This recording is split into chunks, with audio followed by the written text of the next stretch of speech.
Hi, Pastor Steve here. This is Happy Thoughts coming to you from beautiful Visalia, California. You can see that I've got a vest on. I don't know why I report the weather every week, but I do. And the weather is rainy and chilly for us, which is a delightful change. We are in the Gospel of Mark, coming to the crux of the matter in chapter 10. Today we'll look at verses 35 through 45. Let me remind you, last week, Jesus revealed to his disciples what lay ahead. So he told them plainly, we go to Jerusalem, I am accused and put on trial, I am found guilty, I'm executed and put to death by the Romans. After 3 days, I will rise again. So immediately after that, the writer of the Gospel of Mark reports the way that the disciples responded to the news that Jesus was going to lose the popularity he had gained, and in fact was going to lose his life. Here is what the writer of the gospel has to say immediately following that announcement. James and John, the sons of Zebedee, came forward to him and said to him, "Teacher, we want you to do for us whatever we ask of you," which is hilarious, right? That's childlike nonsense, but that's what they said to him. And he said to them, "What is it that you want me to do for you?" And they said to him, "Grant us to sit, one at your right hand and one at your left, in your glory." But Jesus said to them, "You do not know what you are asking. Are you able to drink the cup that I drink, or be baptized with the baptism that I am baptized with?" And they replied, "We are able." And then Jesus said to them, "The cup that I drink, you will drink, and with the baptism with which I am baptized, you will be baptized. But to sit at my right hand or my left is not mine to grant. It is for those for whom it has been prepared." When the 10, the other disciples, heard this, they began to be angry with James and John. So Jesus called them and said to them, "You know that among the Gentiles, those whom they recognize as their rulers lord it over them, and their great ones are tyrants over them. But it is not so among you. Whoever wishes to become great among you must be your servant, and whoever wishes to be first among you must be slave of all. For the Son of Man came not to be served, but to serve, and to give his life as a ransom for many." It's just absolutely beautiful writing and searingly honest. In seminary, in the Gospel of Mark class that I took from Clifton Black and so enjoyed, Dr. Black used to call the disciples the imbeciles, right? Because really throughout the Gospel of Mark, they do look silly and like they're unable to grasp. And of course, they were unable to grasp because there was nothing in the Old Testament that clearly laid out what the Christ would need to go through, and nothing in their worldview that made any sense of what Jesus was saying. So Jesus says effectively, look, we're going to bring in a new kingdom, right? There's a new day of God is dawning, and here's how that goes. I have to be broken down completely, humiliated, shamed, murdered in public, and then after they do that, then I'll rise again after 3 days.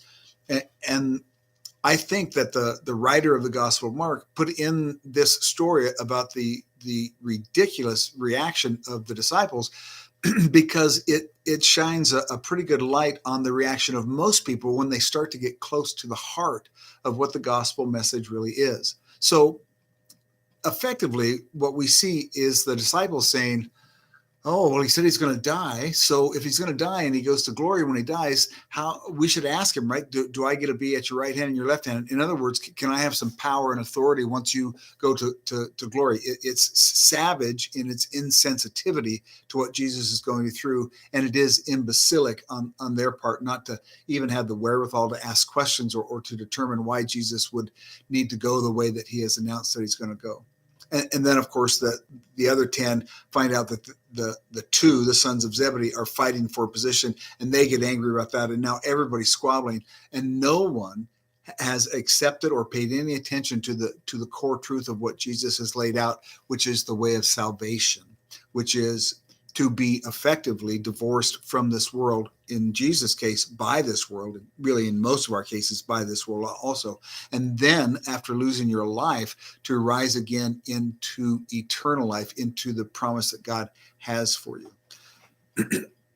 Jesus ends his reaction to the disciples' unbelievable reaction by pointing out to them that the whole of what he has taught and what he is about has to do with this turnaround on logic, that he came not to be served, even though he is the Christ. He came to serve, and he came to give, not to receive. And if they want effectively to be in glory with him, they're going to have to learn the exact same things. So dovetailing on last week's lesson, I would say, again, that the gospel, the essence of the gospel, the essence of the story of Jesus and what happened to him, when you get good and close to it, it should be a little repugnant. It should push you back into a different headspace and a different heart space, because it isn't about God redeeming your life in the way that you think it should be redeemed. It isn't about you being proven right against all of your enemies. It is not about you getting what you want. Again, in my own observation of my own walk with Christ, it was about me building up so many layers of unforgiveness, so many grudges held, so much anger at the way people had treated me over my lifetime, that it had to all burst forth, and I had to be in a place where I couldn't stagger around hoping that God would see things my way anymore. I had to drop the load of those things. And the only way that I knew to drop the load of those things was to figure out, how do you actually forgive somebody, right? Let me put that in different words. All of my life as a Christian minister, I preached grace and forgiveness. And late in my life, much later than by reason it should have been, I finally conceived it isn't enough just to have God be willing to forgive me. I have to let that forgiveness flow through me and give it to other people in order to truly be washed and cleansed, and for my life, while I'm still in the flesh, to have meaning and purpose and depth.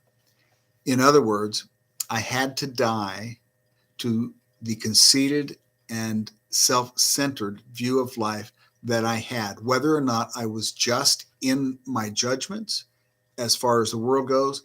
I had to die to those ideas and come to a place where I was so broken that I was willing to be resurrected, to be changed by practicing what Christ actually asked us to practice.